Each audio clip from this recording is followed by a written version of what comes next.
नमस्कार, मैं जिलाधिकारी प्रयागराज बोल रहा हूँ। सोशल मीडिया पे एक न्यूज़ तेज़ी से वायरल हो रही है कि 4 तारीख तक के लिए प्रयागराज में वाहनों का प्रवेश प्रतिबंधित रहेगा। ये खबर पूरी तरह निराधार है। प्रयागराज कमिश्नरेट क्षेत्र में वाहनों का जो प्रवेश है वो डाइवर्जन की स्कीम्स मात्र पीक डे मौनी अमावस्या को देखते हुए लगाई गई थी। आज 30 तारीख को लगभग सभी श्रद्धालु वापस लौट रहे हैं, अंतिम चरण में है। तो पुलिस द्वारा डाइवर्जेंस की स्कीम्स को हटाया जा रहा है और बैरिकेड्स को हटाने के निर्देश भी हमने उन्हें दिए हैं। 31 तारीख को, 1 तारीख को और 4 तारीख को किसी प्रकार का वाहनों में कोई प्रतिबंध नहीं रहेगा।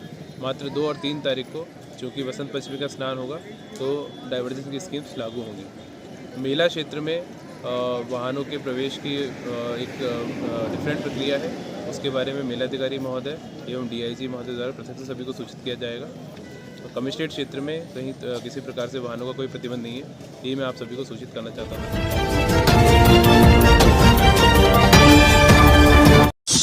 ऐतिहासिक, आज तक पृथ्वी पर इतने करोड़ों लोगों का संगम नहीं हुआ है और जो उत्कृष्ट व्यवस्था है, जो प्रशासन ने कार्य किया है, मैं अभिभूत हूँ। कभी कल्पना नहीं की थी कि भारतवर्ष में इस प्रकार का आयोजन होगा। हर स्तर के ऊपर प्रशासन ने और माननीय मुख्यमंत्री जी ने जो चमत्कारी करिश्मा दिखाया है। एक हादसा हुआ, पर अंदाजा लगाइए कितनी त्वरित गति से, किस गति से हर मामले को हैंडल किया गया। और आज तक दुनिया अचंभित हो जाएगी ये जानकर, अमेरिका की जितनी पॉपुलेशन है उतने लोगों का तो आगमन हो चुका है यहाँ पर। मेरे से कोई भी ऐसा नहीं मिला है जिसने ये नहीं कहा हो कि हमने सोचा नहीं था कि कोई व्यक्ति धरती पर ऐसा कर पाएगा। मैं माननीय मुख्यमंत्री जी योगी आदित्यनाथ जी को साधुवाद का पात्र मानता हूं कि उन्होंने जो आयोजन किया है वो दुनिया के इतिहास में रचित हो गया है। मैं अपील करूंगा, मार्मिक अपील, मीडिया उन पहलों को देखे। अंदाजा लगाने से लोग चूकते नहीं हैं। 1 लाख से ज्यादा तो टॉयलेट है। टॉयलेट की क्वालिटी कैसी है, लोगों को भोजन कैसे मिल रहा है, प्रशासनिक व्यवस्था कितनी अच्छी है। मैं मेरे जीवन का ये सबसे सुखद पल मान रहा हूं। और जो मैंने डुबकी लगाई, मुझे एहसास हो गया कि भारत जैसा देश दुनिया में कोई नहीं है। और आपका जो योगदान है योगी जी का, ये परिभाषित करता है कि लगन हो, योग्यता हो, सांस्कृतिक का ज्ञान हो और देश सेवा मन में हो तो करिश्माई कार्य होता है।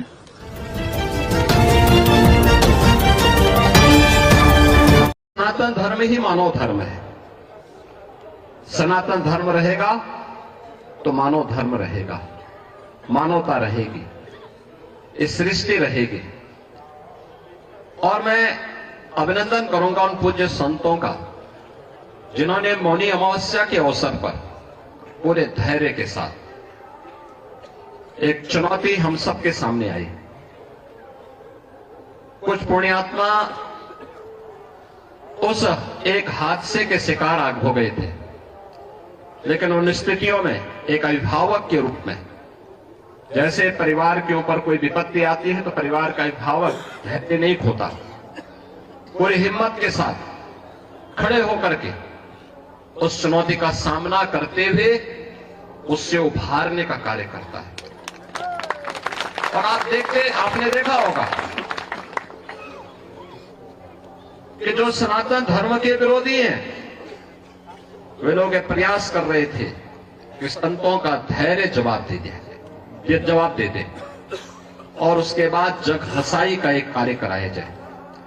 लेकिन मैं अभिनंदन करूंगा पूज्य तुलसी पीठाधीश्वर जी का भी, पूज्य जूना पीठाधीश्वर जी का भी, अपने सभी 13 के 13 अखाड़ों का भी, पूज्य फूलडोल दास जी महाराज वृंदावन धाम से हमारे पास आए हैं, अत्यंत वरिष्ठ संत हैं। इन सभी पूज्य संतों का, जिन्होंने उन स्थितियों में पूरे महाकुंभ के आयोजन को अपना आयोजन मान करके पूरे धैर्य के साथ परिस्थितियों का सामना करते हुए पुण्य आत्माओं के प्रति विनम्र श्रद्धांजलि भी की और मां गंगा के प्रति, महाकुंभ के प्रति अपने दायित्वों का निर्वहन करने के लिए भी अपने उत्तरदायित्वों का पूरी श्रद्धा, पूरी निष्ठा के साथ निर्वहन करते हुए इस आयोजन को सकुशल आगे बढ़ाए। इसी का परिणाम है कि पिछले 19 दिनों के अंदर 32 करोड़ से अधिक श्रद्धालु अब तक प्रयागराज में मां गंगा, यमुना और मां सरस्वती की इस पावन त्रिवेणी में डुबकी लगा करके पुण्य के भागीदार बने हैं। जो यहां से जा रहा है, यहां की परंपरा के बारे में, यहां की गाथा के बारे में, यहां की व्यवस्था के बारे में गुणगान कर रहा है। ये गुणगान व्यक्ति का नहीं है, सनातन धर्म का है जो आ रहा है देश और दुनिया से। लेकिन हम लोगों को ये भी देखना होगा, कुछ लोग लगातार गुमराह करके सनातन धर्म के खिलाफ हर एक मुद्दे पर षड्यंत्र करने से बाज नहीं आते। और आज से नहीं, बहुत पहले से हम लोग देखते रहे। राम जन्मभूमि मुक्ति आंदोलन के दौरान भी ये सभी पूज्य संत जन उस समय के भी साक्षी हैं। वे लोग उस समय, उनका व्यवहार, उनका चरित्र उस समय भी जग जाहिर था और आज भी है। ऐसे लोगों से सावधान होकर के सनातन धर्म के मूल्यों, उन आदर्शों के साथ इन पूज्य संतों के सानिध्य में हमें निरंतर आगे बढ़ना होगा, हमेशा आगे बढ़ना होगा। और जब तक पूज्य संतों का सम्मान है, सनातन धर्म का कोई बाल बांका नहीं कर सकता। और सनातन धर्म है तो दुनिया के अंदर जीव सृष्टि बनी रहेगी। ये सनातन धर्म की मजबूती पर निर्भर करेगा। और इसलिए हम सबका प्रयास होना चाहिए कि जहां भी जिस स्तर पर हो सके, सभी पूज्य संतजन कर रहे हैं, हमें समय के अनुरूप उस प्रकार की रणनीति के साथ जोड़कर के आगे बढ़ना होगा।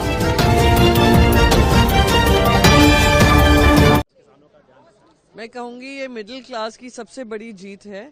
ये 240 वोट पर आने की जीत है, क्योंकि जिस तरीके से पिछले 10 साल से मिडिल क्लास की यही मांग थी कि हम लोग सैलरी कमाते हैं, उससे ज़्यादा खर्चा हमारा टैक्स में चला जाता है, ना सेविंग होती है, ना इन्वेस्टमेंट होता है। आज फाइनली उनकी सुनवाई हुई है, तो मैं उसका स्वागत करती हूँ। पहली बात ये, बिहार सोच रहा होगा कि काश हर साल चुनाव हो बिहार में, जैसे हमारी जो केंद्र सरकार है उनके बारे में कोई योजनाएं बता सकें। बिहार में चुनाव आ रहा है, 2 तरीके से पता चलता है, जब ध्रुवीकरण शुरू करते हैं और आम आदमी का बजट अनाउंस होता है। तो बिहार भी उम्मीद करा होगा। बाकी सारा विस्तार से, महिलाएं हो, हमारे किसान हो, युवाओं के लिए रोजगार के माध्यम हो, हम उन सबको पहले देखूंगी, पर उम्मीद करती हूँ उन सबको ध्यान में रखकर, जैसे मैंने आज सवेरे भी कहा था, उनका 8th record term consecutive budget है, वो रिकॉर्ड पार करते हुए वो जनता 1.4 बिलियन नेशन के जो जनता है वो उनको तरफ देख रही थी।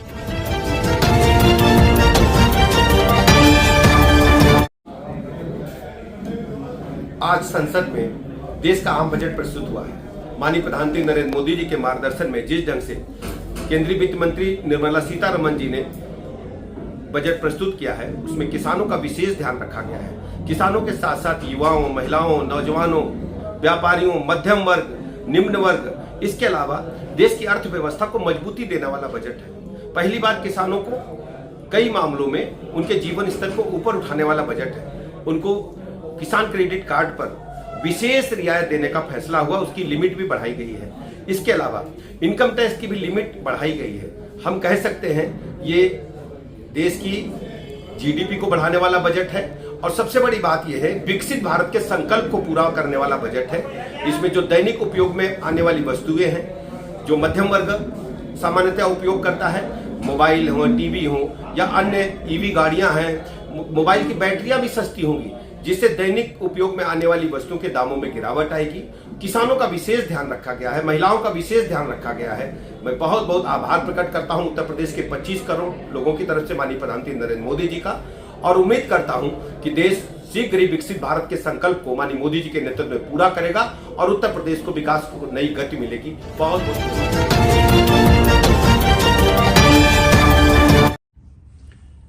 लोकतंत्र में जिन्हें संसदीय कानून और परंपरा मालूम, उन्हें ये भी मालूम कि जब राष्ट्रपति जी का अभिभाषण सदन के संयुक्त अधिवेशन में प्रस्तुत हो जाता है तो उस पर प्रतिक्रियाएं मेरिट पे आती है। मैं सोनिया गांधी का भरपूर समर्थन करता हूं, मजबूती से कहता हूं कि उन्होंने जो कहा वो लोकतंत्र के दायरे के अनुसार था। आलोचना अभिभाषण में कंटेंट की होती है, जो उसमें लिखा होता है, जो बोला जाता है, सबको मालूम है, जिसे लोकतंत्र में विश्वास है। मुखार बिंदु से तो राष्ट्रपति के आता है, पर वो सरकार का 1 साल का कामकाज की रूपरेखा है जो मोदी सरकार ने दिया है। जहां तक सवाल है अपमान का राष्ट्रपति का, अरे राष्ट्रपति का अपमान तो मोदी जी ने आपने एक बार नहीं बार बार किया है। हम तो सम्मान करते हैं। याद करिए जरा, जब इसी संसद भवन का जो लोकतंत्र का मंदिर है, इसकी आधारशिला रखी जा रही थी, तो कोविंद जी अनुसूचित जात के थे, राष्ट्रपति थे, संवैधानिक मुखिया थे, उस मंदिर के मुखिया थे। उनको आपने न बुला के दलितों, अनुसूचित जाति का अपमान किया था। अपमान तो आपने उस दिन किया था जब उद्घाटन हो रहा था। यही तो हमारी राष्ट्रपति थी। आपने उनको आने तक नहीं दिया, उनका अपमान किया और खुद बैठ गए फीता काटने के लिए। अरे अपमान तो आपने उस दिन किया था इसी महिला राष्ट्रपति का, जिसके लिए हमारे मन में और सोनिया जी के मन में बहुत श्रद्धा है। 22 जनवरी को पहुंच गया राम मंदिर का उद्घाटन करने, अधूरे मंदिर का उद्घाटन करने, शंकराचार्यों की राय के विपरीत, और आपने खुद बैठ के उसका उद्घाटन कर दिया। भारत के प्रथम नागरिक को वहां आने नहीं दिया।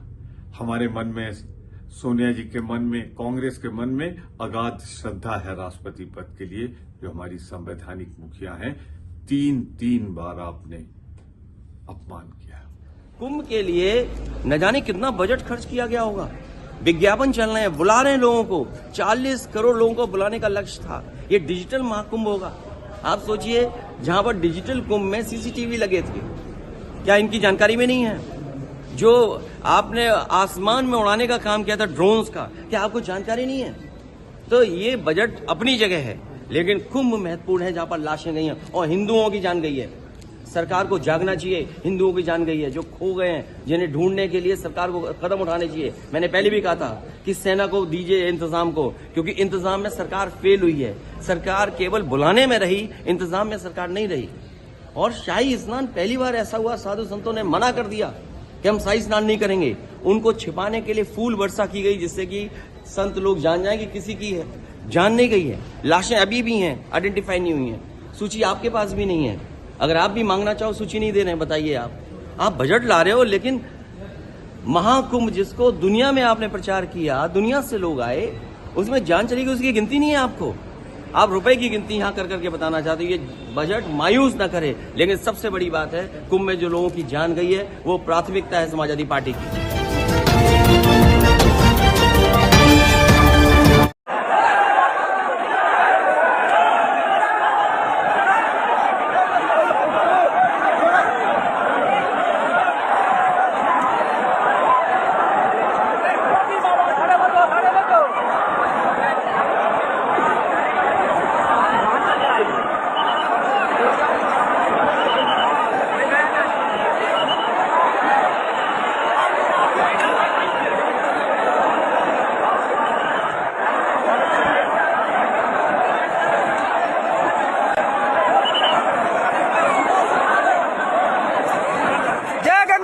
होगा।